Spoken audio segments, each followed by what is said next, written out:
Jinwoo has gone a long way from being the weakest hunter in the history of mankind to the levels beyond which this system can show.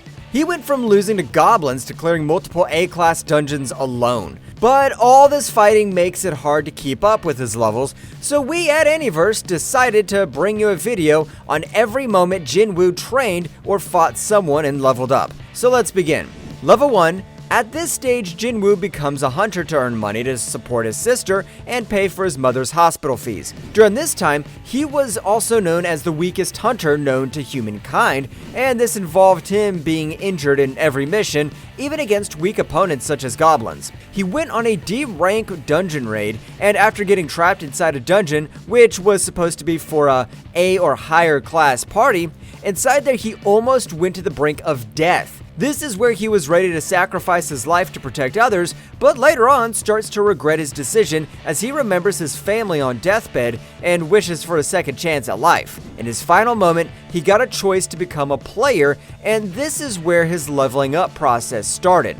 After doing his daily quests, Jinwoo goes to his first solo raid, and after defeating a pack of wolves, he got the title Wolf Slayer and reached level 15. After Jinwoo stopped leveling up fast from wolves and goblins, he went on to defeat Rasaka and obtains a dagger called Rasaka Fang and gets to level 18. It was at this stage that Jinwoo became noticeably muscular and went on his first C-rank mission. No one currently knows how strong Jinwoo is until he defeats C-rank dungeon boss alone.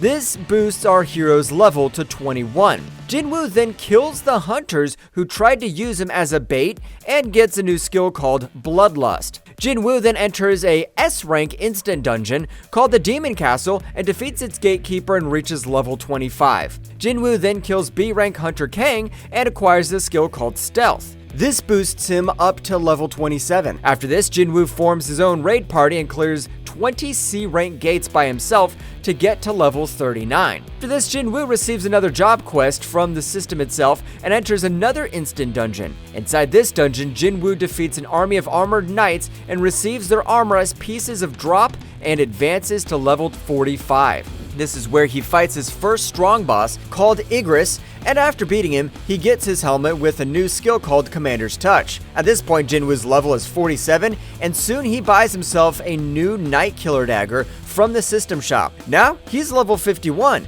and this is when he acquires job Monarch of Shadows, and even recruits Igris in his shadow army. He then goes on another C-rank mission with Tiger Guild just to add ice bears to his shadow army. He gets to level 52 during all this. After this, Jinwoo defeats the dungeon boss called the Elf Warlord and takes his dagger. He also learns a recipe in Demon Castle called Holy Water of Life, and all this bumps his level to 61. This is where it gets a bit hard to keep up with his level. From here, mostly we don't get exact numbers for his level, but estimates. Now, we see Jinwoo fighting and winning against an S-rank demon, Avaricious, and after he kills the S-rank demon, he also gets Demon Monarch's necklace as a reward. At this point, his overall rank as a hunter is finally reevaluated, and he is finally acknowledged as Korea's 10th S-rank hunter. His personal system level is about 63 plus at this point. Jinwoo then joins A-rank gate mining team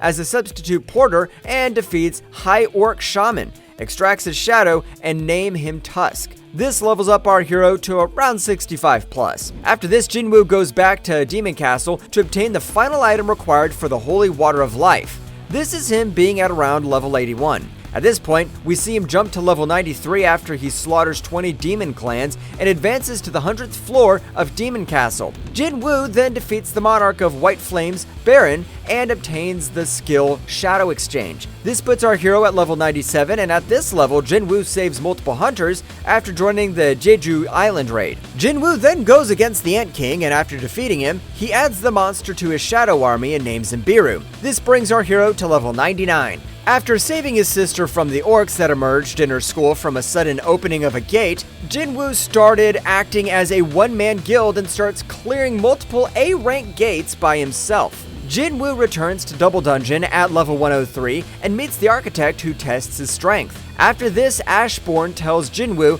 the truth and gives him his black heart. After regaining consciousness, Jinwoo destroys the architect and reaches level 108. We then see an S-rank gate opening in Tokyo, and Jinwoo decides to join in the fight. He then annihilates every giant from the S-rank gate in the streets of Tokyo and reaches level 114. Jinwoo then faces off against Reiga, Monarch of the Beginning, and reaches level 122. Jinwoo then goes on to represent Korea at the International Guild Conference, and at level 122, clashes with the whole Scavenger Guild and bests Thomas Andre in a brutal fight. He then ambushes and fights off Frost Monarch, who manages to escape from Jinwoo after close encounter. At this point, Jinwoo is around level 133. At around 133 plus level, Jinwoo is confronted by Beast Monarch, Frost Monarch, and Plague Monarch all at once. Jinwoo manages to kill Monarch of Plagues with his critical chain skill and reaches level 146. But at the same time, Beast Monarch manages to fatally impale Jinwoo and his HP reaches 0 for the first time.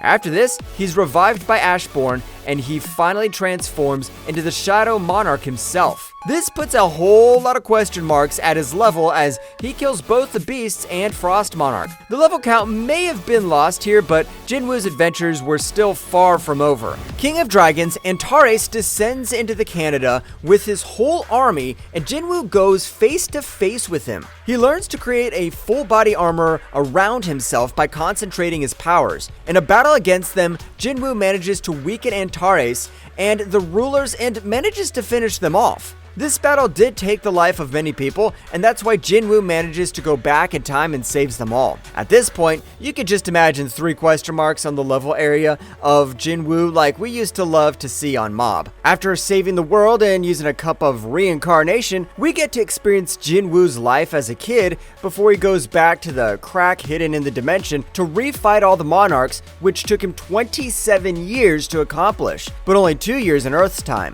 After returning, Jinwoo has the conversation with the envoys of the rulers, where it's foreshadowed that if Jinwoo stays on Earth, bad things may happen in the future.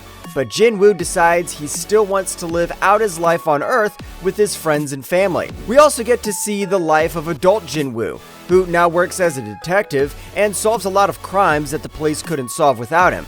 And we are also introduced to his son, Sung Jinwoo, who is confirmed to be the lead of solo leveling Ragnarok manhwa, which is expected to release in early 2024. We went into details to get you guys each stage where Jinwoo reached a new level like we did when we ranked all the Monarch in solo leveling too. Check that out, or you can also see the reason for which solo leveling adds fillers to its anime adaptation. Thank you all for watching. Signing out, AniVerse.